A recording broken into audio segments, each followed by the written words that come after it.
Tangina, pagka nagkakamali, ang lilinaw ng mga mata nyo. Pero pagka gumagawa ng kabutihan, nagbubulag-bulagan kayo. Real talk lang naman eh. Kaya minsan, nakakapagod na lang gumawa ng kabutihan sa mundo eh.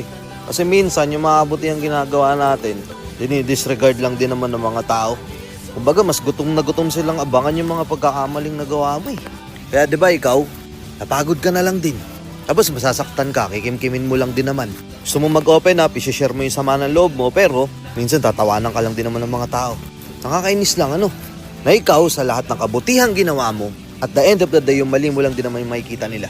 Alam ko, hindi naman sa nagbibilang ka ng kabutihan mong ginawa. Pero ikaw mismo naiinis ka, di ba?